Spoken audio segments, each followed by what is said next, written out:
Louvado seja para sempre o nome do Senhor. A Ele honras, a Ele adoração, a Ele gratidão por esse dia 27 de maio de 2020. Estamos aqui para aprendermos a palavra de Deus com o Dr. Luiz Macena Filho, Pastor Luiz. Nós o chamamos de Pastor Luiz Prestes. É um prazer recebê-lo aqui. Daqui a pouquinho ele estará ministrando para nós acerca do arrebatamento da igreja, acerca do tribunal de Cristo e das bodas do Cordeiro. Você é nosso convidado para ser abençoado conosco aqui esta noite. Oremos ao Senhor, porque tudo que começa com oração tem a bênção de Deus. Oremos. Pai, no nome de Jesus, nossa gratidão pelo privilégio de podermos aprender a Tua palavra, Senhor. Nós nunca estivemos tão certos que estamos às vésperas da Tua vinda como a igreja dos dias de hoje. Senhor, nós estamos tentando nos preparar, Senhor, com a ajuda do Teu Espírito, sermos confrontados pela palavra. Este momento é um momento de culto ao Senhor. Nós não podemos aqui na América ainda estarmos reunidos no mesmo lugar, mas podemos estar unidos através deste aplicativo, através das redes sociais, e queremos ser impactados pela Tua palavra. Por isso nós deixamos todos os nossos afazeres para prestarmos um culto da forma como o Senhor merece, o nosso melhor. O nosso melhor é muito pouco ainda para Ti, Senhor, mas nós oferecemos a nossa atenção. Não compartilhamos agora a nossa atenção com absolutamente nada, senão com a Tua palavra, senão com o Teu trono. Mais do que estarmos sintonizados em uma rede social, em um aplicativo, nós queremos estar sintonizados em Ti e que haja culto dentro da nossa casa. Recebe-nos e que o Teu Espírito possa tocar em vidas, em diferentes cidades, casas, aonde quer que os Teus filhos estejam, sejam tocados pela Tua palavra, sejamos aperfeiçoados, que a palavra Logos se transforme em palavra rema em nossa vida, espada do Espírito, e nós cresçamos em graça, em sabedoria, para a glória de Deus Pai. Oramos agradecidos em nome de Jesus. Se utiliza do pastor Luiz nesta noite uma vez mais. Sei que o teu servo entende desta matéria, mas eu tenho certeza, é carente da presença do teu Espírito, para que mais do que conhecimento, nós sejamos tocados pelo Senhor para a glória do teu nome. Oramos agradecidos em nome de Jesus. Alguém diga aleluia nesta igreja. Graças a Deus. Nós vamos ter um momento de 2 louvores, como temos já há 3 meses, estamos indo para 3 meses praticamente, de culto online através da internet. E sempre temos 2 louvores e depois já vamos direto para a palavra. Hoje está o César e a Jane, vou destacar o vídeo deles, eles estarão nos levando a adorar a Deus, que haja adoração aí na sua casa. Saudados irmãos, com a paz do Senhor. Há um cântico que diz que Deus não estamos sabe. ouvindo. Há um cântico que fala sobre que Deus sabe, Deus ouve e Deus vê as nossas necessidades. Vamos louvar. Não estamos te ouvindo, César. César, ninguém está te ouvindo. Estávamos te ouvindo normalmente aquela hora, agora não estamos te ouvindo. Está ouvindo, pastor. Está liberado aqui. Não está saindo. Está saindo agora aí? Não. Aqui está saindo, pastor. Eu acho que é aí do senhor. Ok. Olha ele.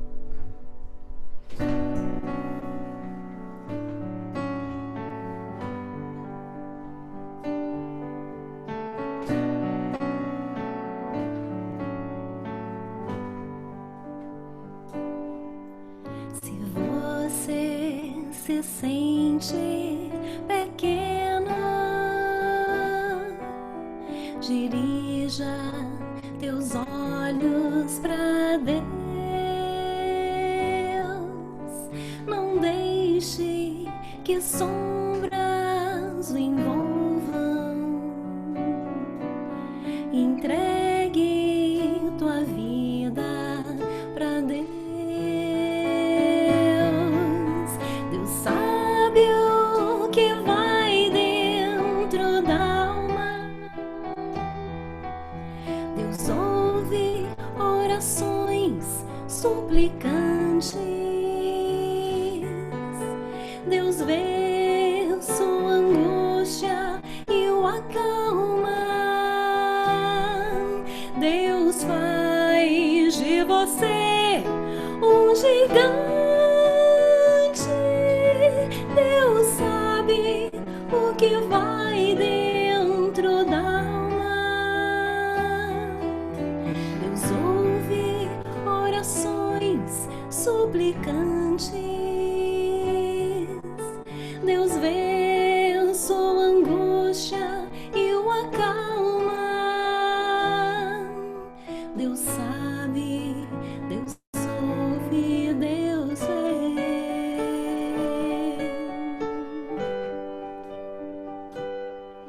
Se a vida levou os castelos que em sonhos você construiu, não dê por vencidos teus planos. Entrega teus planos pra Deus.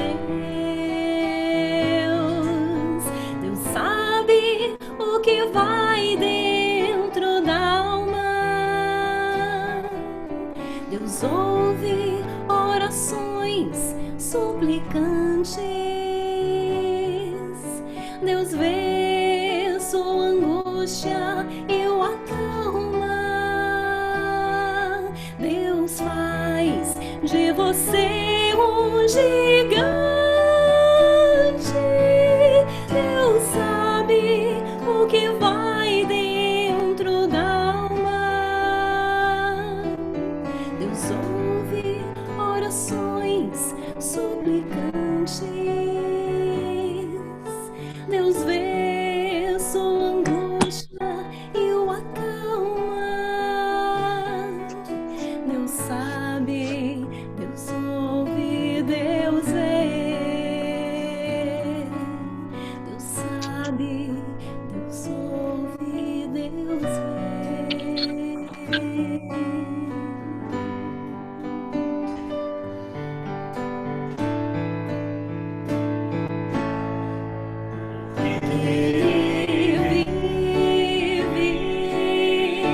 Posso crer no amanhã, porque Ele vive.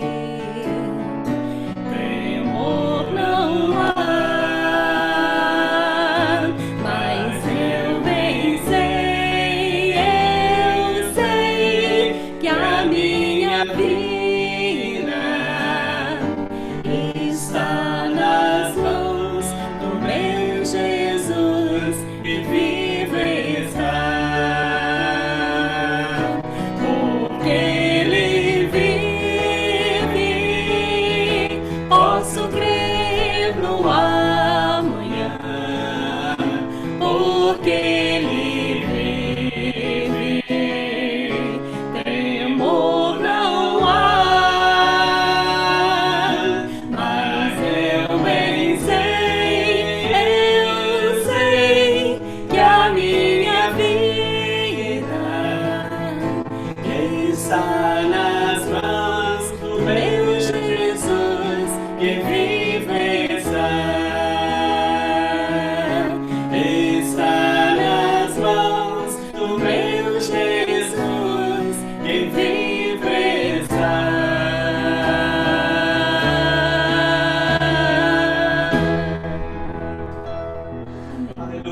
ti, Senhor, o louvor, a honra e a glória. Em nome de Jesus nós oramos. Amém. Bênção de Deus, muito obrigado. Louvado seja Deus, irmão César, irmã Jane, que nos conduzem sempre a Deus através desses louvores lindos. Bem, nós queremos aproveitar já bem o tempo e vamos passar para o doutor Luiz Macena, que estará nos ensinando hoje. Algumas pessoas têm dúvidas sobre o arrebatamento da igreja. Doutor Pastor Luiz, não sei se o senhor puder tocar nesse assunto. A Bíblia diz que será num abrir e fechar de olhos. Alguns colocam aí 4 milésimos de um segundo, né? Não tem tempo de nem rezar o Pai Nosso, nem de abrir a boca. Jesus vai vir em um abrir e fechar de olhos. Mas a mesma Bíblia diz que Jesus, que todo olho verá. Como que se explica isso? Sobre a segunda vinda. A gente que teve a oportunidade de estar num seminário teológico, aprender, ter aulas de escatologia, a gente conhece um pouco, mas a igreja em si tem muitas dúvidas acerca disso. Como que será a segunda vinda? Tribunal de Cristo. Para quem é o tribunal de Cristo? Quais são as obras do tribunal de Cristo? O que vai ser feito, julgado no tribunal? O tribunal fala de julgamento. Que tipo de julgamento que será esse? E as bodas do Cordeiro? Vai ter maionese lá, pastor Luiz Prestes? O que vai ter nas bodas do Cordeiro? Desculpe-me a ironia. Vamos passar para o doutor Prestes, que estará nos ensinando a partir desse instante com toda a liberdade. É um prazer recebê-lo aqui. Muito obrigado por ter aceito o nosso convite. E a partir de agora a palavra está com o pastor Luiz Prestes. Obrigado, pastor Josias Aristiche. Desejamos cumprimentar a todos os nossos internautas, telespectadores deste canal do YouTube da Assembleia de Deus Shekinah, com a paz de nosso Senhor Jesus Cristo. Mais uma vez uma grande honra da minha parte, não é? Ter atendido este convite, primeiramente da parte de Deus, que eu interpreto isso como um convite vindo dos céus, na instrumentalidade do seu servo, pastor Josias Aristiche. Creio que o pastor Josias já estará também me dando liberação, autorização para compartilhar a tela com os irmãos. Já está. Obrigado, pastor. Assim que nós vamos hoje trabalharmos com uma temática bem interessante e, como o pastor Josias já antecipou, uma temática que causa, curiosamente, um pouco de confusão na cabeça de muitas pessoas, de muitos cristãos, inclusive de pessoas que já estão nos caminhos do Senhor há muitos e muitos anos. Claro, na cabeça de um novo convertido é um pouco normal esta confusão, mas acreditem, esta pequena confusão, essa pequena dificuldade de localização no tempo e no espaço, ela também ocorre na mente de pessoas que já têm muitos e muitos anos de fé. Então vamos então começarmos a compartilhar a tela. Como os irmãos estão já sabedores, o pastor Josias é o que tem a batuta da orquestra. Eu apenas sigo a música que ele lança. Então, em qualquer momento, o pastor Josias está mais do que na plena liberdade de me interromper com alguma abordagem, com alguma pergunta que algum irmão, não é, estará achegando a pessoa dele. Vamos então, com a graça de Deus, iniciarmos o nosso compartilhamento de tela. Muito bem, nós vamos hoje trabalhar com esta temática, né? Como já dissemos, é uma temática bastante interessante, uma temática bastante curiosa, não deixa de ser uma temática um pouquinho complexa, mas nós procuraremos, da parte da graça do Senhor nosso Deus sobre as nossas vidas, destrinchar da melhor maneira possível. Então, o programa de hoje vai estar voltado para esta temática que denominamos Tribunal de Cristo e Bodas do Cordeiro. Mas antes de entrarmos nesta temática, vamos fazer uma rápida retrospectiva de 5 minutos. Cenas do capítulo anterior. Qual é o capítulo anterior? Segunda-feira, né? Segunda passada, estivemos com o capítulo anterior, né? No dia 25. Então, hoje estamos no segundo capítulo, dia 27 de maio. Como será o arrebatamento da igreja? Nós estamos trabalhando com essa temática comum, né? Em todos estes dias que estaremos aqui com os irmãos. O preparo para o arrebatamento, a preocupação pelo arrebatamento e o despertamento diante do arrebatamento. No programa de hoje, quarta-feira, 27 de maio de 2020, como já falamos, estaremos abordando sobre o tribunal de Cristo e as bodas do Cordeiro. Isso aqui é somente para refrescar, não é, a mente de alguns de vocês, queridos irmãos, que estiveram conosco na segunda-feira. Com certeza hoje temos novos irmãos que estão nos assistindo de diversas partes aqui dos Estados Unidos e do Brasil. Mas essa é a trajetória da escatologia, pelo menos dentro do básico, para entendermos, né, o que estamos abordando. A cruz simbolizando o momento da morte e crucificação do Senhor Jesus.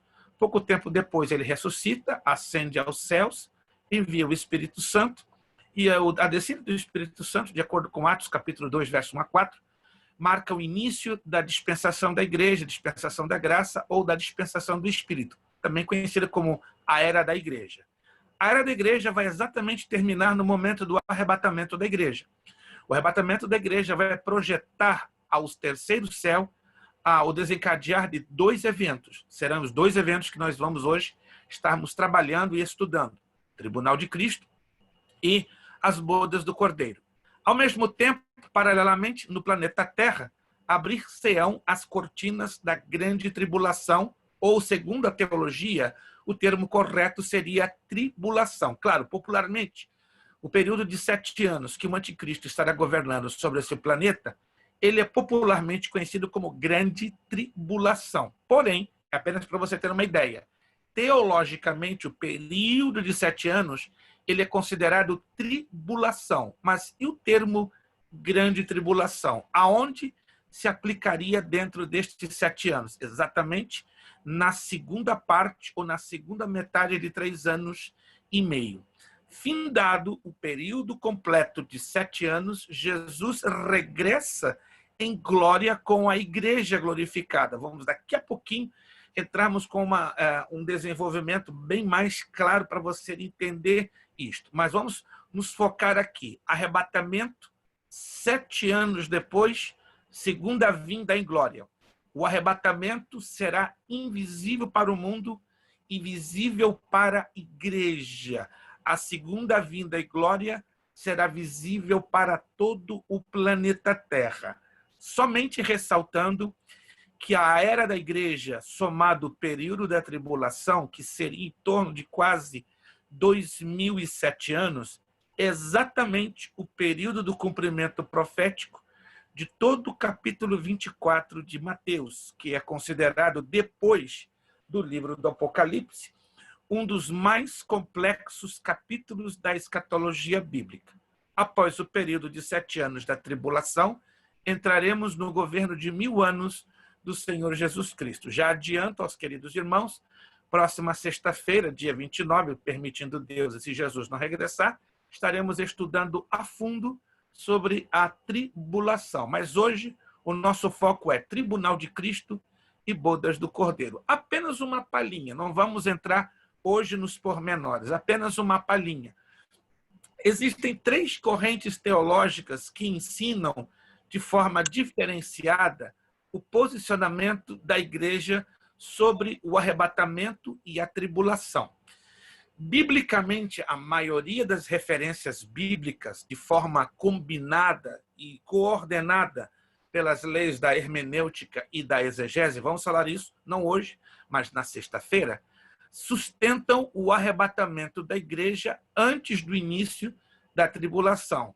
Para os que creem que o arrebatamento virá antes dos 7 anos da tribulação, como é o nosso caso, uma grande maioria de evangélicos, cristãos, pentecostais ou não pentecostais, creem no chamado pré-tribulacionismo. Mas nós não vamos entrar em muitos detalhes. Mas existe uma corrente de evangélicos que creem no mesotribulacionismo, isto é, o arrebatamento da igreja aconteceria na metade da tribulação, ou seja, após os primeiros 3 anos e meio. E há uma outra corrente de evangélicos que creem no pró-tribulacionismo, que crê e sustenta que a igreja entraria de cabeça dentro de todos os 7 anos da tribulação e seria arrebatada antes do milênio. Mas não vamos entrar hoje, repito, nos pormenores, porque isso é uma temática que nós vamos abordar ricamente em detalhes na sexta-feira. Isso é apenas uma palhinha para você ter a visão de que nós somos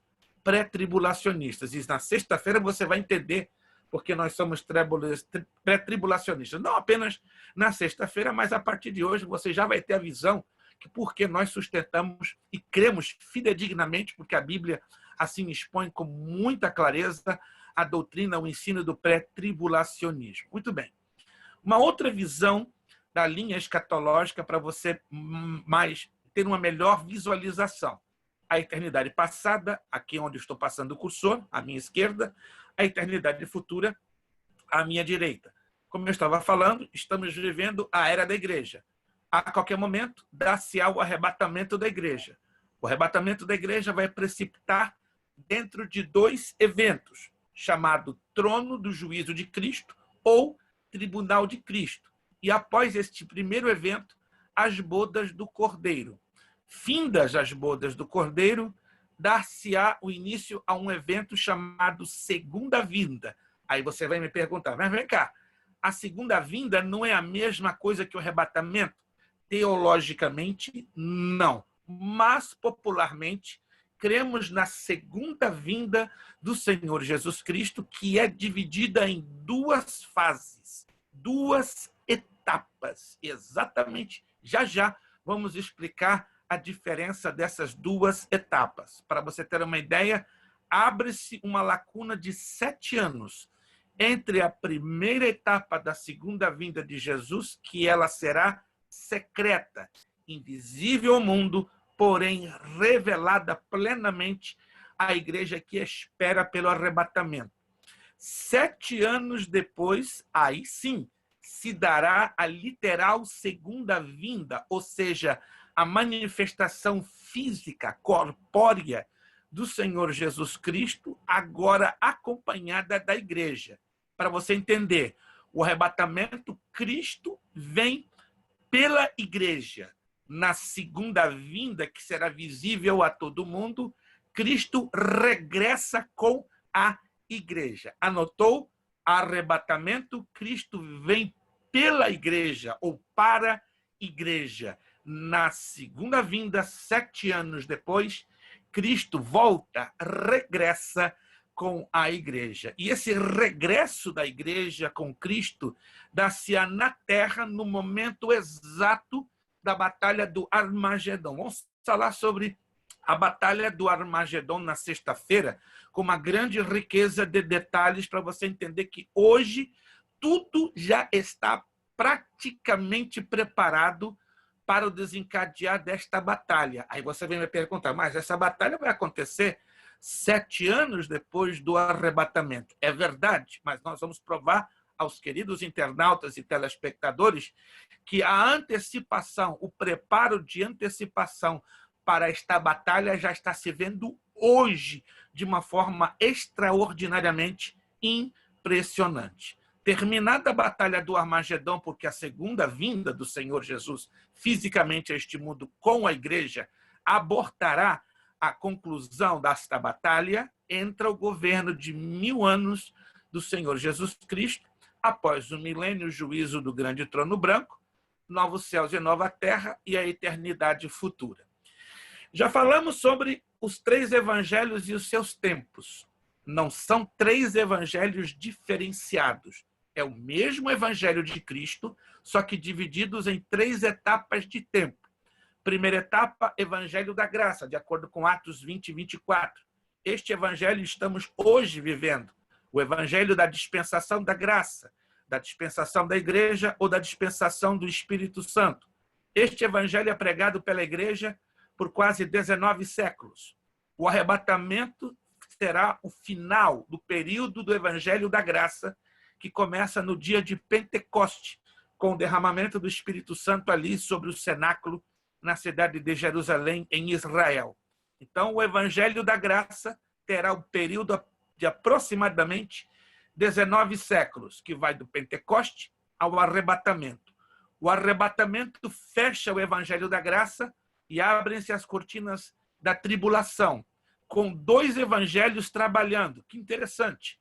Na verdade, repito uma vez mais, é o mesmo evangelho, mas com 2 períodos bem definidos.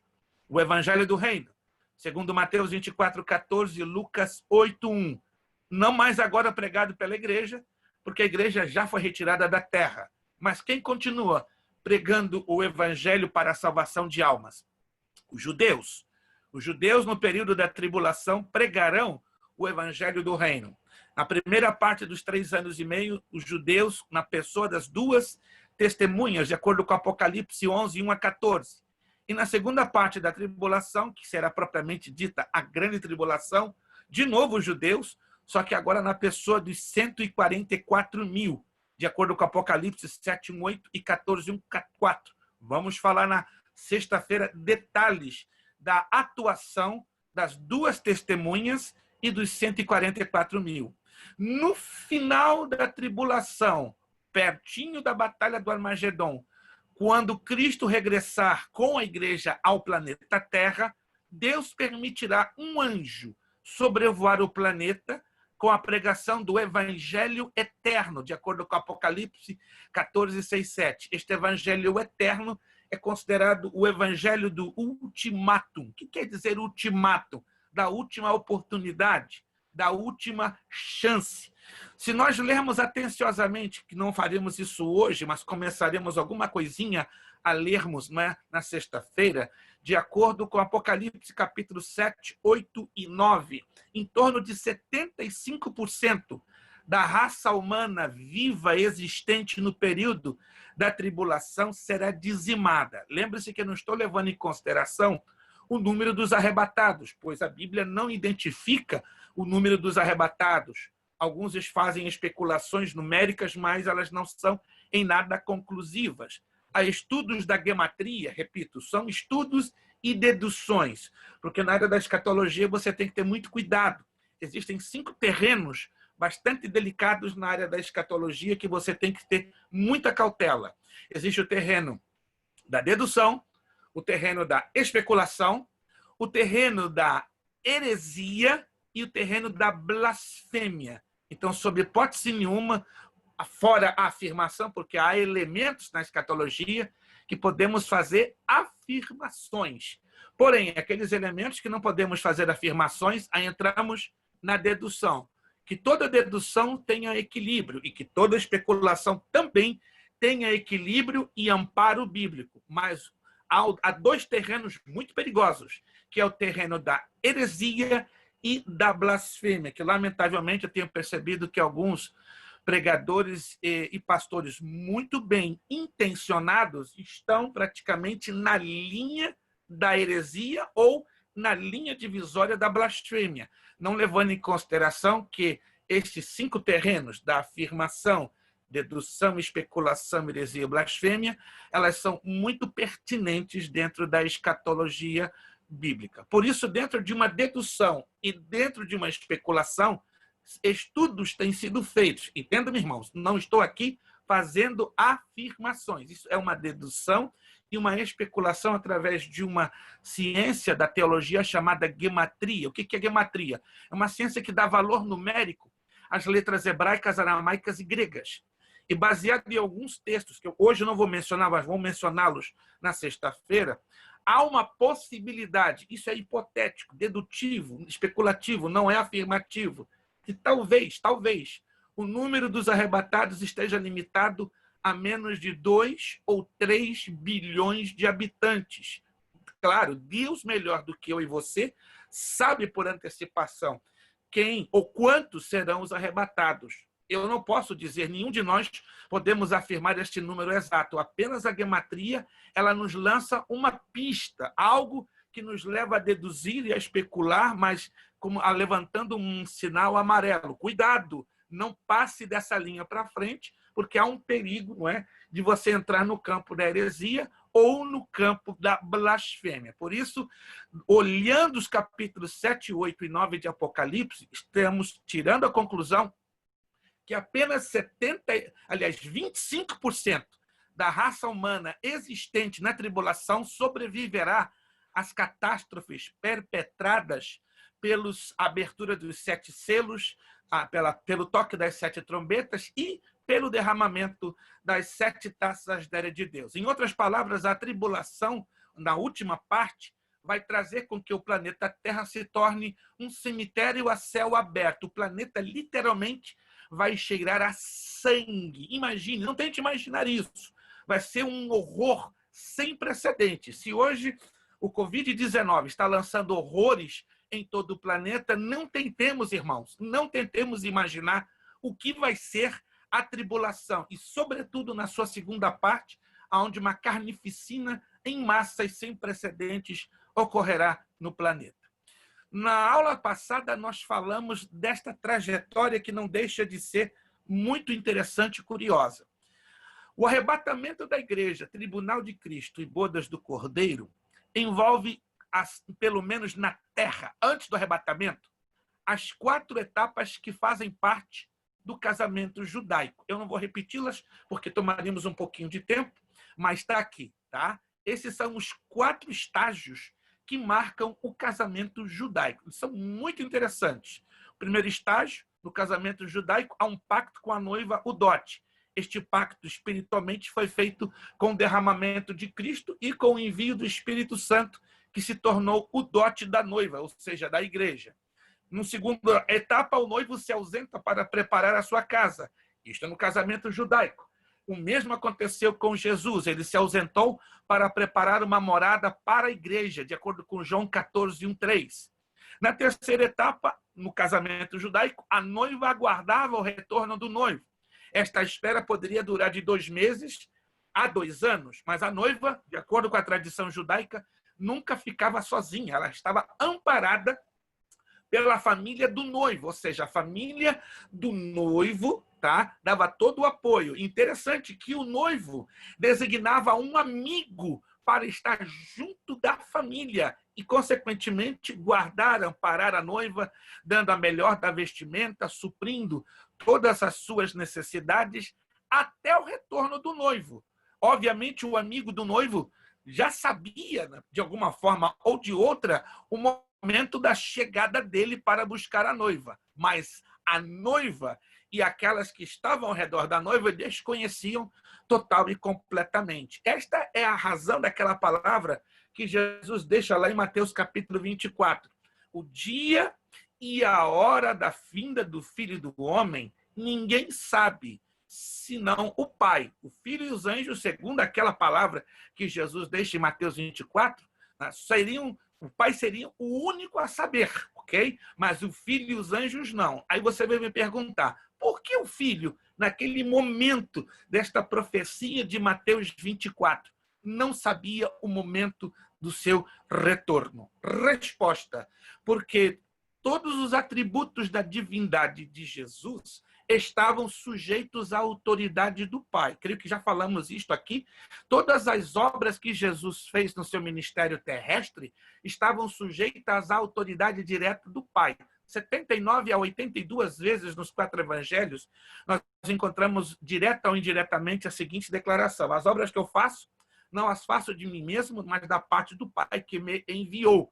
Isso encaixa perfeitamente na carta aos Filipenses, capítulo 2, que diz que Cristo deixou a sua glória. A palavra grega, deixar a sua glória, abandonou o direito do uso da plenitude da sua divindade. Em outras palavras, quando Cristo na terra curou, ressuscitou, libertou, salvou, ele o fez como homem e como Deus, mas como Deus, acima de tudo, o Pai agindo sobre ele. Até mesmo a sua onisciência estava limitada à autoridade do Pai. Todas as demonstrações de onisciência que Jesus nos dá, e lemos nas Escrituras Sagradas, são derivadas da autoridade do Pai.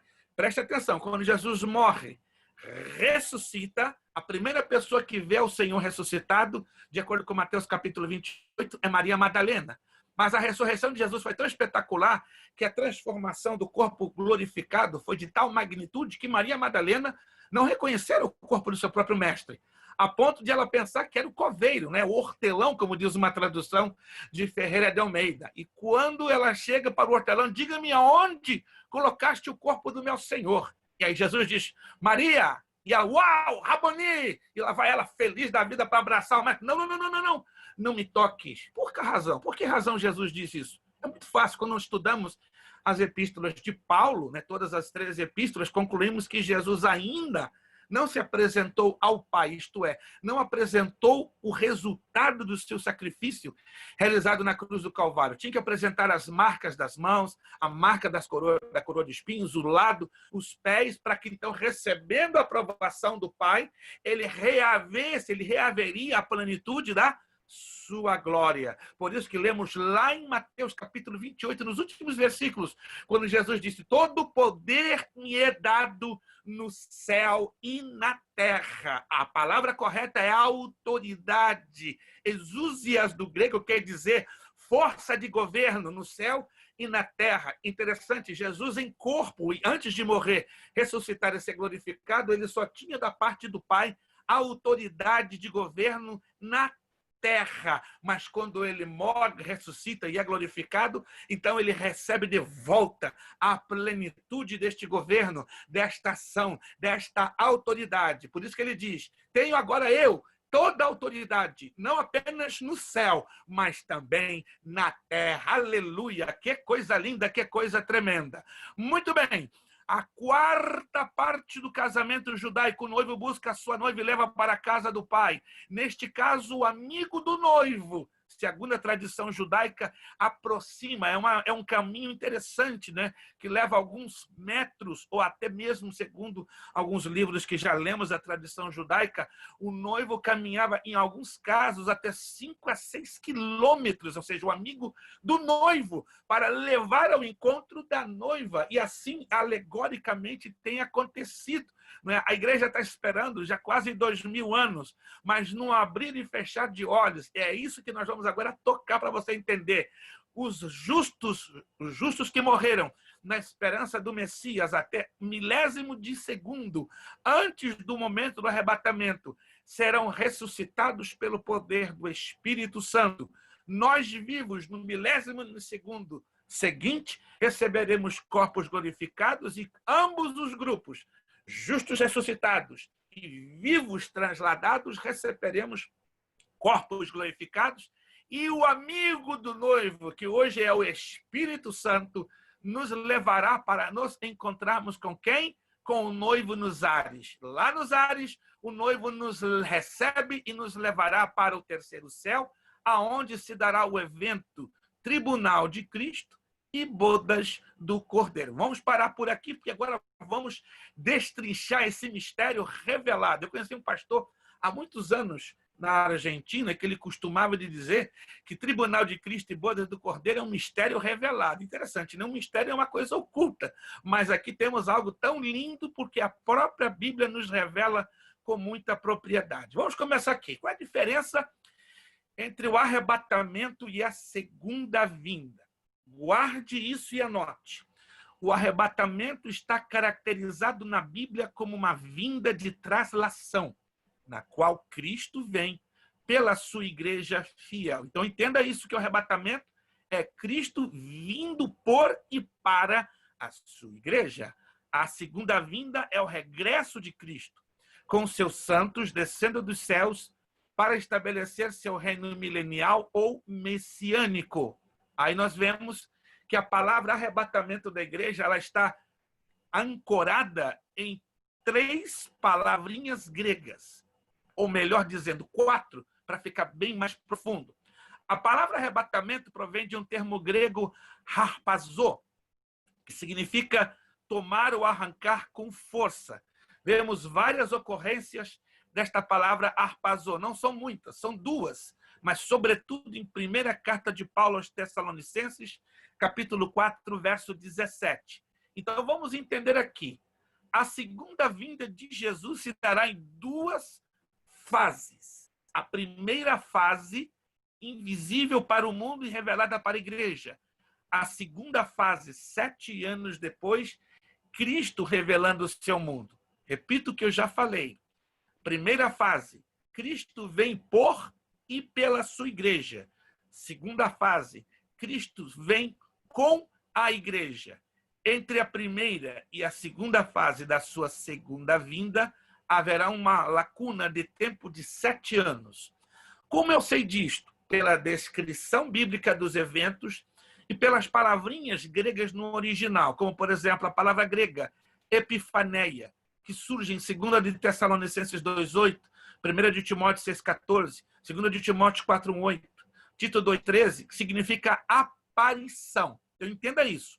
Quando você estuda exegese bíblica, é uma matéria da teologia que traz com profundidade os significados das palavras nos idiomas originais da Bíblia, que aqui no caso é o grego koiné, toda vez que a palavra epifaneia surge em algum lugar do texto do Novo Testamento, indica o quê?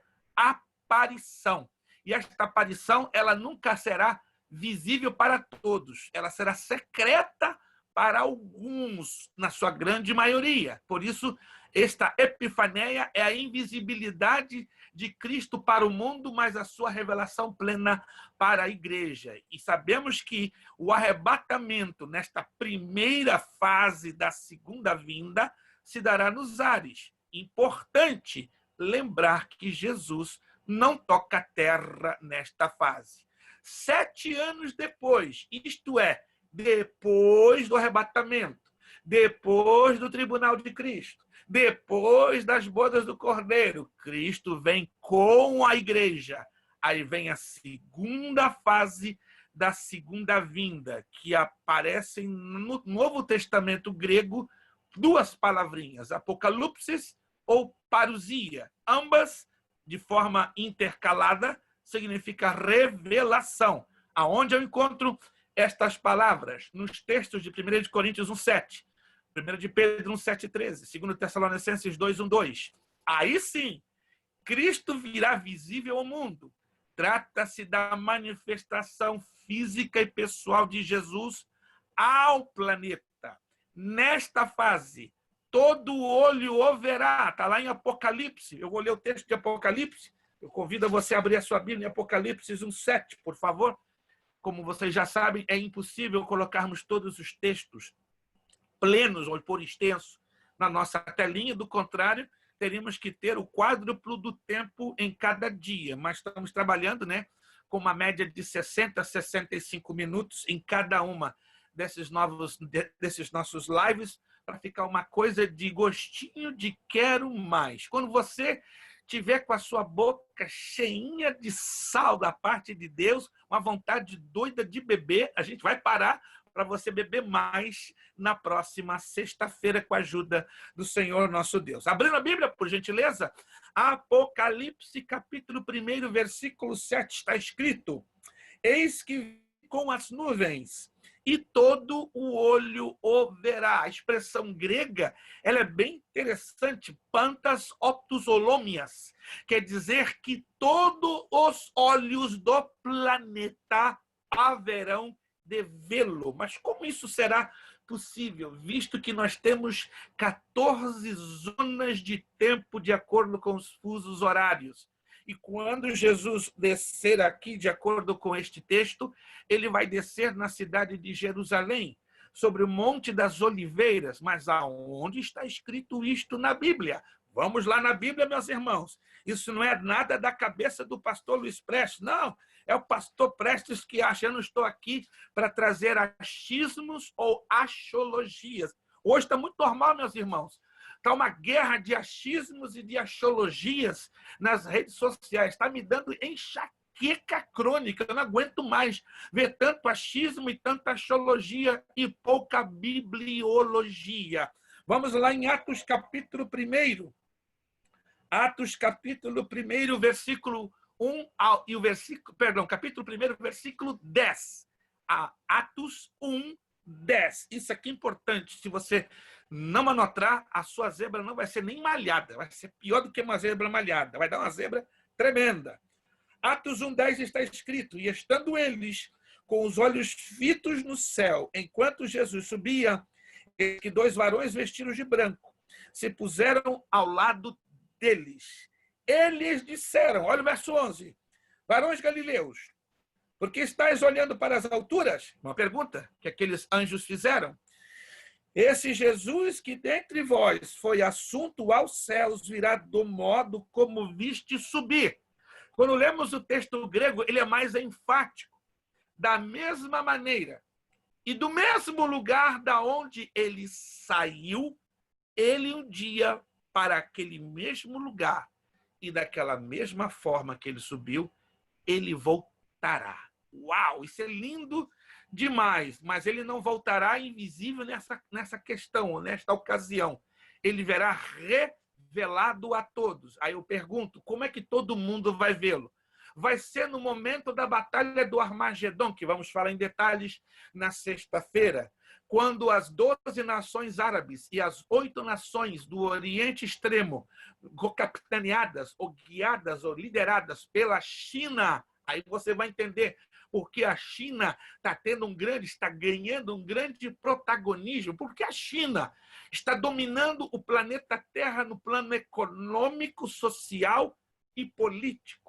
Por que a China está ganhando tanto poderio na mídia internacional e na política e na economia mundial? Resposta bíblica, e nós vamos provar a você, tintim por tintim. A China será um dos reis do Oriente, que virá capitaneando ou liderando um grupo de 7 outras nações do Extremo Oriente, incluindo a Coreia do Sul, Japão, o Laos, o Camboja, o Vietnã, e eles já têm uma estrada, só está dando uma palhinha para você entender que sexta-feira o negócio vai ser quente. Hoje aqui em Boston, a temperatura está quente, mas olha, sexta-feira a temperatura vai ficar quente na sua mente e na sua vida, porque vamos falar de um lugar e de um momento que eu e você não vamos estar, chamado tribulação. Ou seja, vai ser uma sexta-feira que vai trazer muito temor da parte de Deus, porque a gente vai lutar mais do que nunca a não ficar na tribulação. Muito bem. Quando a batalha do Armagedão estiver para explodir, ou eclodir, ou ganhar a sua dimensão, aí Cristo regressa com a igreja glorificada. Todas as emissoras de televisão, de internet, a mídia mundial vai estar ali noticiando. CNN aqui direto de Jerusalém, Israel. As nações estão cercando o Muro das Lamentações. O Vale do Megido está carregadinho de tropas árabes e de tropas da China e dos países do Extremo Oriente. Quem será o primeiro a dar o primeiro tiro para arrebentar com a cidade de Jerusalém? Olha, as redes sociais vão colapsar depois do arrebatamento da igreja, que vai ser uma loucura. Não vai ter Facebook, Instagram, Twitter que vai aguentar tantos posts. Então, esse vai ser o segundo evento que vai colapsar as redes sociais. Não vai dar conta, o povo vai ficar doido. A mídia vai estar lá doidinho esperando. O que vai acontecer com Israel? Vem um estrondo dos altos céus. Uma nuvem, porque a palavra nuvem na Bíblia, na sua maioria, aponta para a glória. E de lá desta nuvem de glória luminosa, as câmaras de televisão vão mudar a posição lá para o alto. E todos na terra vão gritar, olha lá! No meio daquela nuvem, um homem montado sobre um cavalo branco, aleluia! E na sua coxa está escrito um nome, Verbo de Deus. E diz o texto em Apocalipse, capítulo 19, e um enorme exército vestido de linho fino, puro e resplandecente o seguia. Quem é este exército? Eu e você. O povo de Deus que está lutando para entrarmos no dia do arrebatamento, no tribunal de Cristo e nas bodas do Cordeiro, e vamos voltar para reinar com Cristo neste planeta Terra. Rapidinho lá em Zacarias 14, meu Deus, o meu tempo está indo embora, papai do céu. Temos que orar como Josué orou para parar o sol em Ajalon e a lua em Gibeon. O negócio aqui é curto, pastor Josias, mas amém, glória a Deus. Quando o Espírito de Deus está à nossa frente, a gente não sente nem o tempo passar. O tempo passa de uma maneira impiedosa e nos deixa sofridos, como eu estou já sofrendo. Vamos lá. Zacarias capítulo 14. Zacarias capítulo 14 nos fala lá no verso 4, naquele dia estarão seus pés sobre o Monte das Oliveiras, que está defronte de Jerusalém para o Oriente. O Monte das Oliveiras será fendido pelo meio, para o Oriente e para o Ocidente, e haverá ali um vale muito grande, metade do monte se apartará para o norte e a outra metade para o sul. Nesse dia será criado o Vale de Jeosafá. Segundo a Bíblia, esse vale vai ser criado para ser ali realizado o juízo ou o julgamento das nações. Vamos falar isso na sexta-feira. O que vai ser o juízo das nações? As nações bodes e as nações ovelhas. Quem são as nações ovelhas? As nações que cuidaram, que protegeram, que ampararam os israelitas nos 7 anos da tribulação. E as nações bodes são as nações que maltrataram, perseguiram, pisaram, humilharam aos israelitas no período da tribulação. Vamos lá em Zacarias 12:10. Quando todo olho verá, diz lá em Apocalipse, até aqueles que o traspassaram, e todas as tribos da terra se lamentarão sobre ele. Amém. Mas quem são aqueles que vão ver Jesus quando ele regressar em glória, inclusive aqueles que o traspassaram? Vamos lá. Zacarias capítulo 13, versículo 10. E sobre a casa... 12:10, Zacarias 12:10, não 13, 12:10. 12:10 de Zacarias. E sobre a casa de Davi, sobre os habitantes de Jerusalém, derramarei o espírito da graça e de súplicas. Olharão para ele a quem traspassaram. Planteá-lo-ão como quem planteia por um unigênito e chorarão por ele como se chora amargamente pelo primogênito. Naquele dia, verso 11, será o pranto em Jerusalém como o pranto de Hadad-Rimon, no Vale do Megido. Então não temos dúvidas que isso vai ocorrer no momento da Batalha do Armagedon, porque aqui está dizendo Vale do Megido, que é o mesmo Vale de Jezreel, ou o Vale do Armagedon. Em outras palavras, cumprir-se-á a plenitude da profecia de Joel, capítulo 2, verso 28 ao 32. Escute, a profecia bíblica, ela tem de 2 a 3 ramificações, ou de 2 a 3 vertentes. São poucas as profecias que têm uma única vertente. Seria uma temática interessante, mas não teremos tempo para abordar sobre o valor das vertentes proféticas. Mas se nós analisarmos a profecia de Joel 2, 28 e 32, ela é uma profecia do derramamento do Espírito Santo sobre o remanescente de Israel.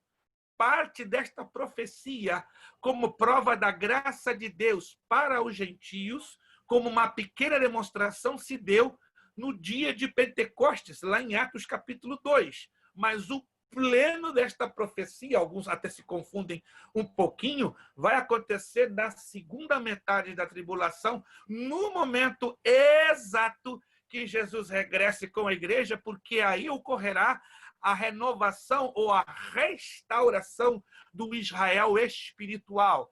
Quando estudamos o capítulo 37 do livro do profeta Ezequiel, a profecia ou a visão do Vale dos Ossos Secos, vemos ali uma profecia de Deus para Ezequiel falando da restauração de Israel no plano político, no plano geográfico e no plano espiritual. Então Israel já foi restaurado, ressuscitado politicamente, geograficamente, a partir de 14 de maio de 1948, com a criação do Estado de Israel. Mas Israel ainda não foi restaurado espiritualmente. E esta restauração se dará exatamente na conversão do remanescente judaico, na última metade da tribulação, com o derramamento do Espírito Santo pleno sobre os judeus sobreviventes da tribulação, para que Deus cumpra definitivamente, porque ele nunca deixou de cumprir as suas promessas, nem sobre a igreja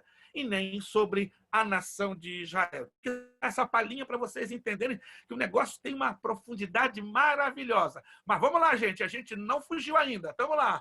Arrebatamento é o momento que eu e você estamos esperando, é o encontro. Quando sairmos desta terra, abre-se uma lacuna de 7 anos, chamada tribulação, a grande tribulação. 7 anos depois, voltamos com Cristo glorificado para reinar neste mundo e, consequentemente, o próprio Deus em Cristo Jesus estará também restaurando a nação de Israel.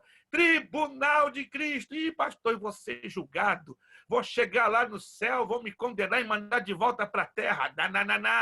Não tem isso não. Vamos entender esse termo tribunal, porque isso é uma tradução de uma palavra grega que, quando Almeida traz para o português, cria essa pequena dificuldade de interpretação. Vamos lá.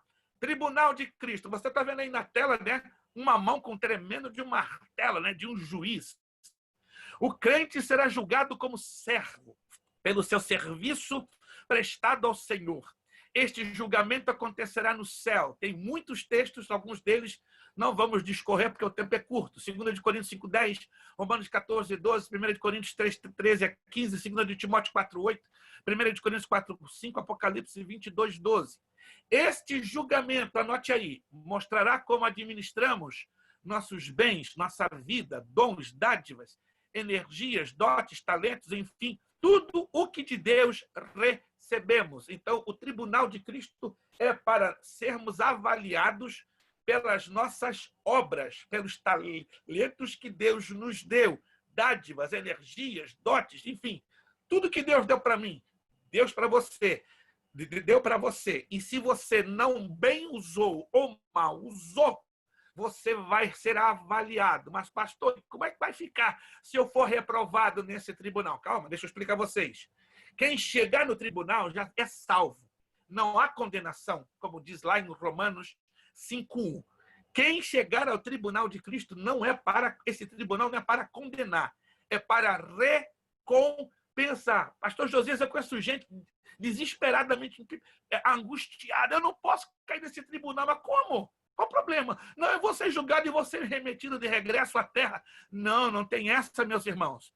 Esse tribunal não é para condenar, é para avaliar e recompensar os cristãos, os servos de Deus, por tudo que fizeram eles em favor da obra de Deus. Entendido? Deixa isso claro. Vai dormir tranquilo hoje, sem dor de cabeça, sem enxaqueca, sem aflição.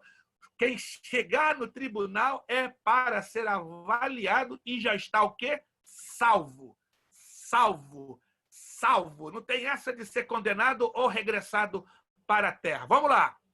É o julgamento das obras realizadas. Vou repetir bastante para isso ficar bem dentro da sua mente, do seu coração. É o julgamento das obras realizadas pelos salvos e sua recompensa. Quando será? Será após o arrebatamento da igreja.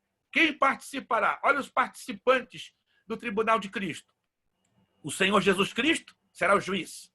Os salvos sendo julgados. Eu vou usar a palavra avaliados, porque na nossa mente o termo julgado é um pouquinho forte, mas eu estou falando de acordo com como está no grego koiné, e aí Ferreira de Almeida foi fiel, usou então um termo julgado, mas julgar aqui é no sentido de avaliado.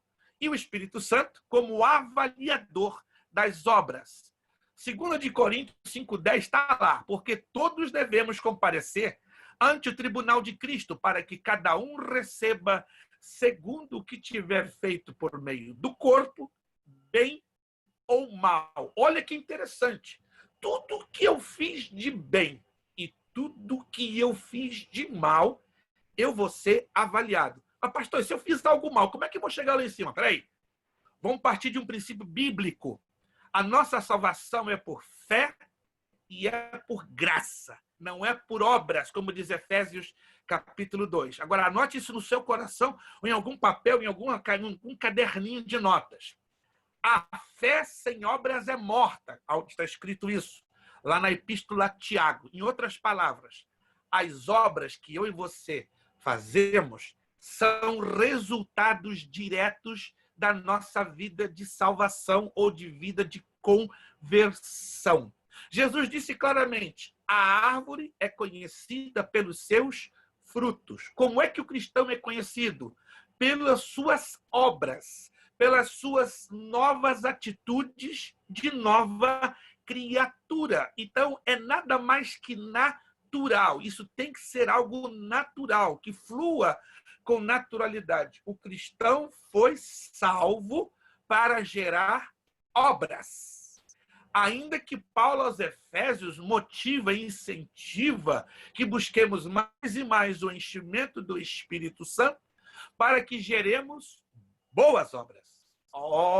Então um salvo também pode gerar as obras? Claro, isso vamos entender agora. Mas essas más obras não vão impedir com que cheguemos salvos no céu.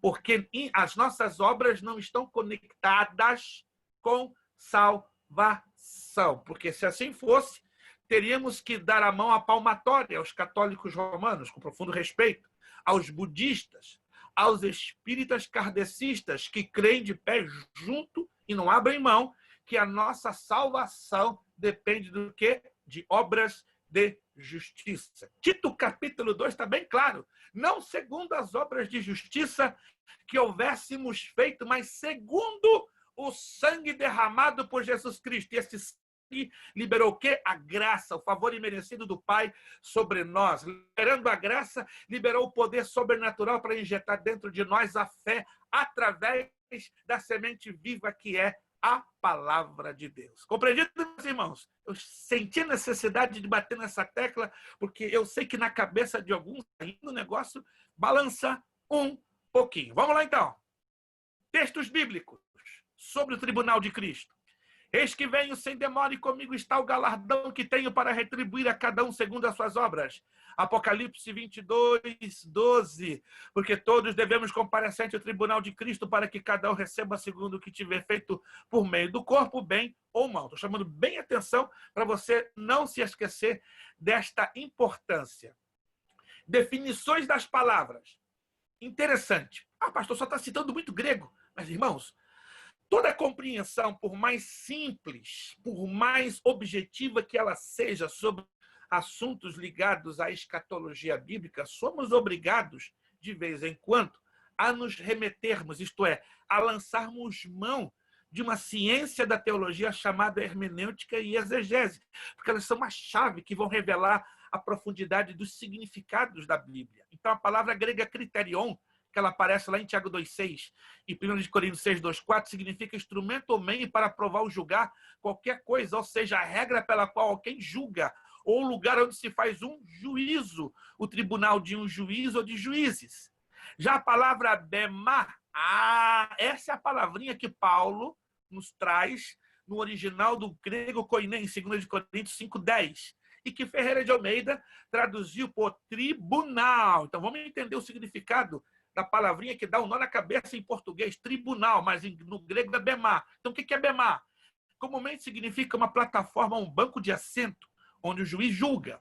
Havia naqueles tempos tribunais militares e o tribunal, bemá ou assento da recompensa, especialmente utilizado nos Jogos Gregos de Atenas.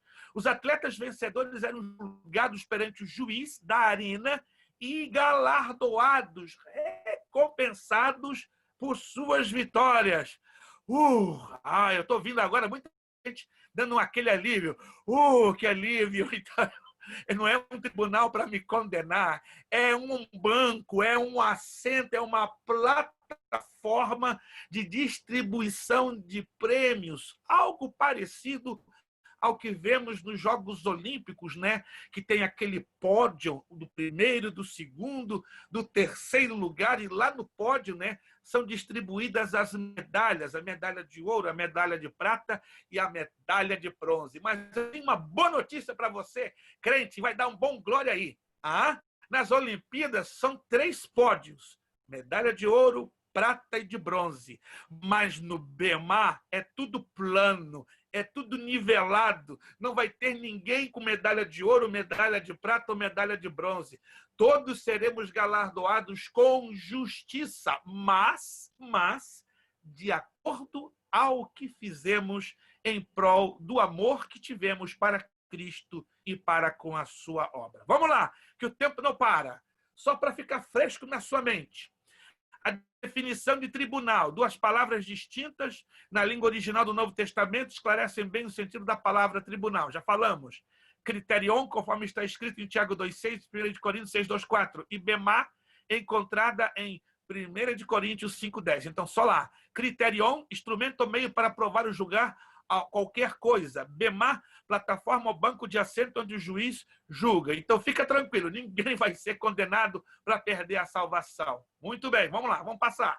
Já falamos sobre criterion, já falamos sobre bemá. Como será o julgamento? Pastor, que preocupação. 3 níveis. Área individual, área total e área espiritual. Vamos lá.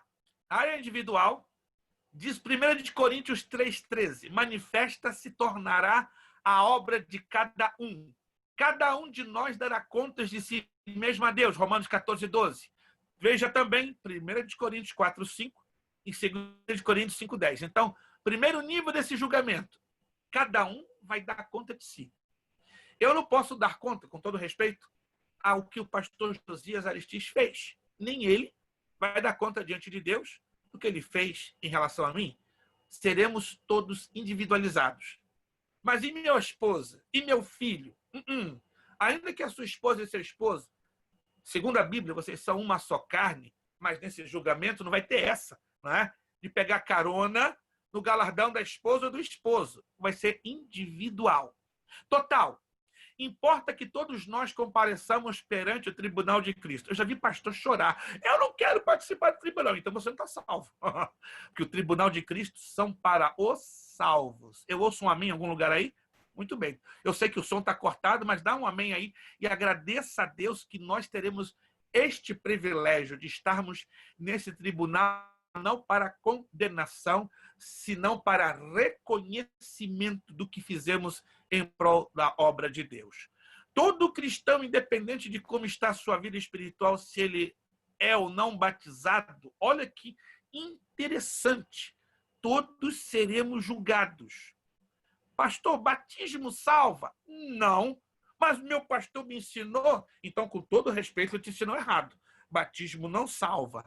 Aonde está escrito isso na Bíblia? Vamos lá na Bíblia, para depois ninguém dizer, pastor Luiz Prestes é o mestre da axiologia. Não, pobre de mim, estou necessitadíssimo da graça e da misericórdia de Deus. Eu não estou aqui para trabalhar com a axiologia, mas humildemente aqui estou, dependente do Senhor para trazer a revelação da tua palavra. Está anotando, crente? Está anotando, serva de Deus? Vamos lá. Marcos capítulo 16, versículos 15 e 16. Ih, pastor, sei esse verso de coisa salteada, eu estou até meio careca. Não, você não está careca, eu estou careca, tá? Mas esse verso aí tem muito crente que não entende. Olha só, Marcos 16, 15 e 16. Diz assim, e disse-lhes, ide por todo o mundo e pregar o evangelho a toda criatura, quem crê, anotou? Quem crê e for batizado será salvo. Aleluia! Mas olha só a segunda parte do texto. Quem porém não crer, ou será condenado. Mas é aquela pessoa que creu, mas não teve oportunidade de se batizar. Como as pessoas em leitos de hospitais recebem a mensagem do Evangelho, se convertem ali, mas não têm oportunidade de se batizarem e morrem. Como fica a situação delas? A mesma que ocorreu com o ladrão da cruz. Quer melhor exemplo? O ladrão da cruz não teve tempo de se batizar, mas creu.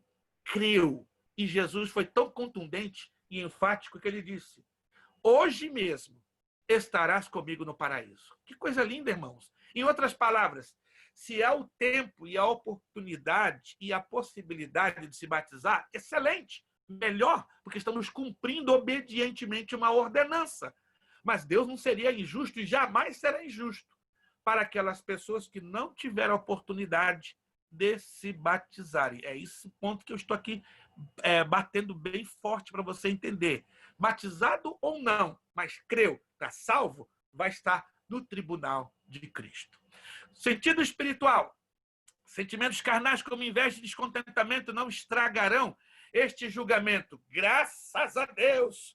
Eu conheci aquele irmãozinho que me invejou toda a minha vida.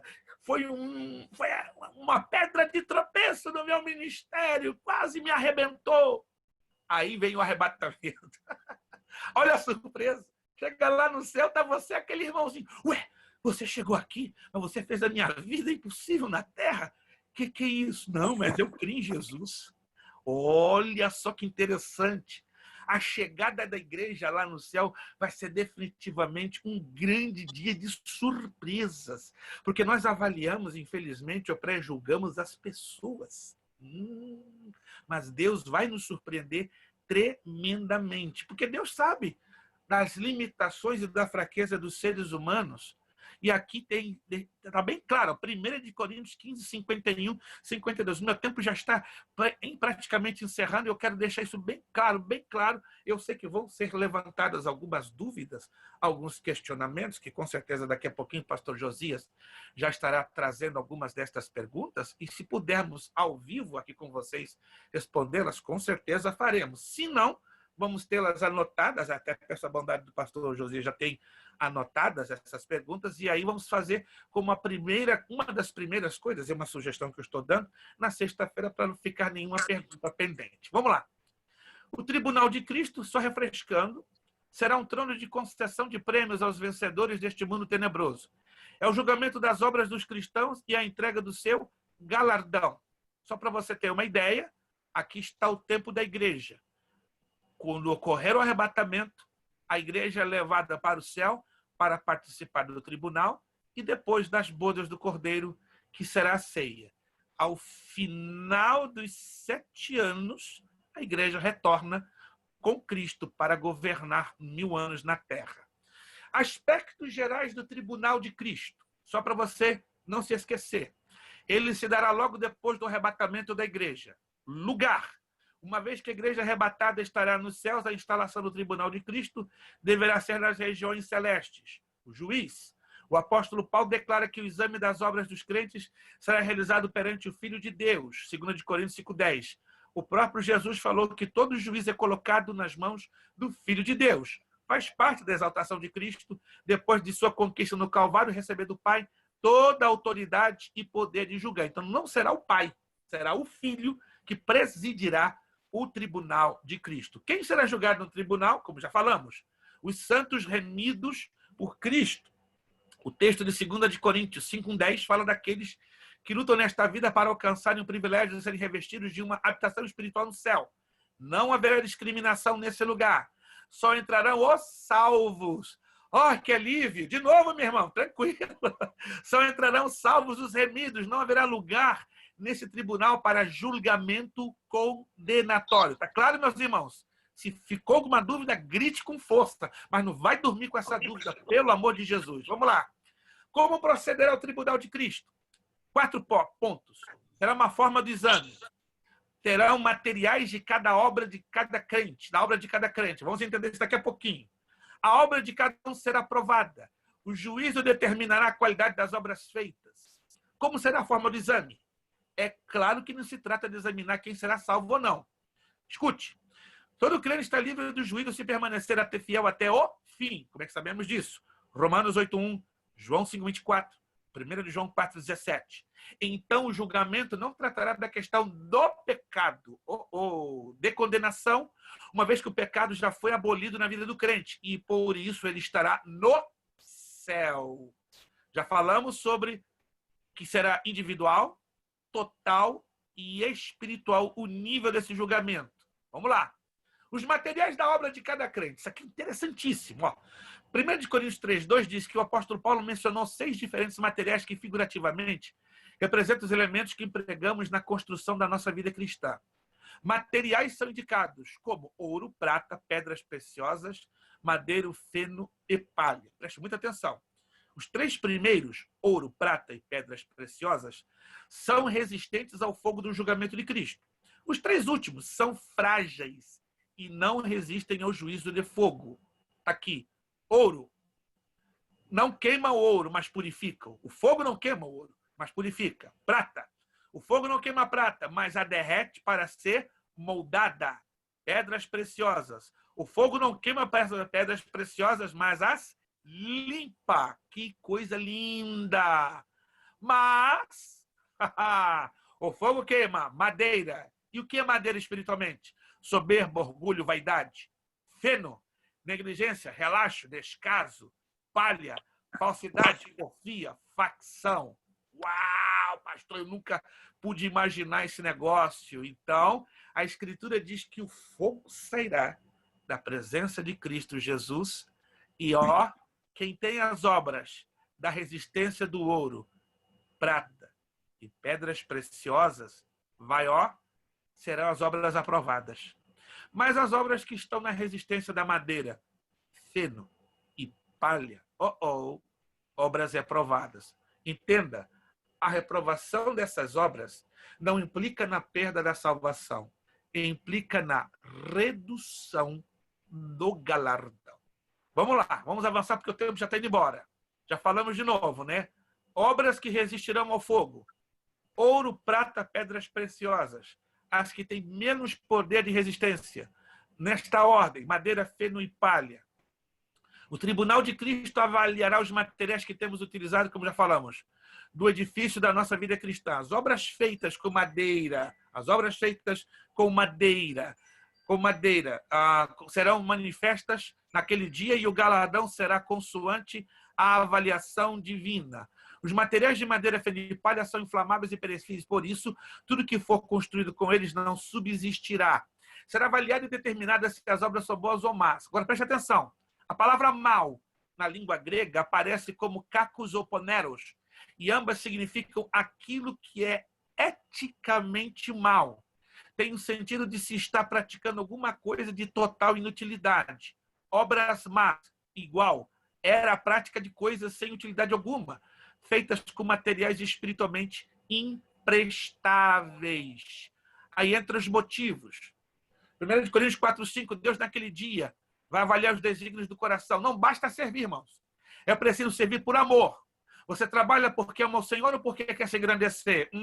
Olha a perguntinha aí. Os nossos motivos vão ser avaliados. Os materiais. 1 Coríntios 3:12. Vamos terminar em 5 minutinhos. O Senhor também irá testar se aquilo que você construiu está de acordo com a palavra de Deus. É ouro, é prata, é pedras preciosas? Ou se é invenção humana? Madeira, fenopalha. Você procura no seu serviço cristão fazer o que Deus manda ou você está se esforçando em vão para promover teorias humanas? Ai, pastor, está batendo forte. Ué, a palavra está batendo forte. Calma, vai devagar. Você não sentiu nada. A palavra está começando a cortar a mim e a você. Métodos. 2 Coríntios 5:10. Cada um receberá segundo o bem ou o mal que tiver feito.